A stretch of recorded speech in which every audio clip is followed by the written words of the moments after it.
নমস্কার বন্ধুরা, বাকুলিয়া এগ্রোফার্মের পক্ষ থেকে আমি বিশ্বজিৎ দাস আজ আরও একটি নতুন ভিডিও নিয়ে আপনাদের সামনে উপস্থিত হয়েছি। তো বন্ধুরা, আজ আমি আপনাদের সঙ্গে শেয়ার করব যে বেগুন চাষের পাশাপাশি মিশ্র চাষ হিসেবে কীভাবে লঙ্কা চাষ করতে হয়। তো দেখুন, এগুলো লঙ্কা গাছ। আমি দুটো বেগুন গাছের মাঝে এই লঙ্কা গাছগুলো লাগিয়েছি। আপনারা ভালো করে দেখুন, বুঝতে পারবেন। দেখুন, দুটো বেগুন গাছ, তার মাঝে লঙ্কা গাছ লাগিয়েছি এবং এই বেগুন গাছটি আমি ভাদ্র মাসে জমিতে চারা বসিয়েছি। তো বেগুন যেহেতু একটি দীর্ঘমেয়াদী ফসল, সঠিক পরিচর্যা করলে 8 থেকে 10 মাস এ থেকে ফল পাওয়া যায়।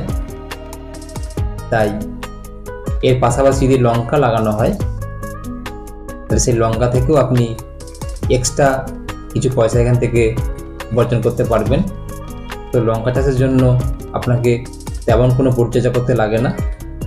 বেগুন চাষের পরিচর্যার মধ্যেই লঙ্কা চাষটা আপনার ফ্রিতে হয়ে যায়। তো আমি এইভাবে বেগুন চাষ করেছি, তো আপনারা এভাবে করতে পারেন। তো আমার গাছের ফলন মোটামুটি ভালো এবং গাছের গ্রোথ এবং ফলন আপনারা আশা করি দেখে বুঝতে পারছেন। তো এই বেগুনগুলোর সাইজ 250 থেকে 400 গ্রাম এবং কোনো কোনো বেগুন 500 গ্রাম পর্যন্ত হচ্ছে। তো এই বেগুন চাষ আমি প্রতি বছর অল্প স্বল্প করি। তো এটা আমার 7 কাঠা জমি, যেখানে আমি বেগুন চাষ করেছি। তো দেখুন এই বেগুনের কোয়ালিটি, এবং আজ বেগুন জমি থেকে তোলা হচ্ছে, তো সেটাও আপনাদের দেখাবো যে বেগুনগুলো কেমন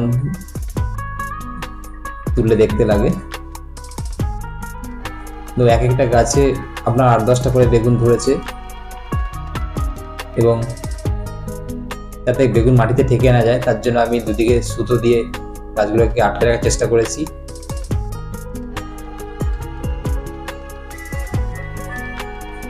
এই দেখুন কেমন লঙ্কা ধরেছে। আশা করি আপনারা বুঝতে পারছেন যে কিরম পরিমাণে লঙ্কা ধরেছে। তো আজ বেগুন তোলা হচ্ছে, আপনাদের সেটা দেখাবো কিভাবে বেগুন তোলা হয়।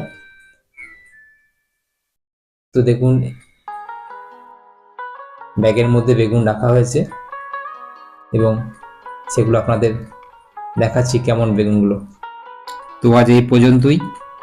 ভিডিওটি ভালো লাগলে লাইক করুন, শেয়ার করুন এবং আপনারা সকলে সুস্থ থাকুন, ভালো থাকুন। ঈশ্বরের কাছে প্রার্থনা করি আপনাদের দিনগুলো শুভ হোক।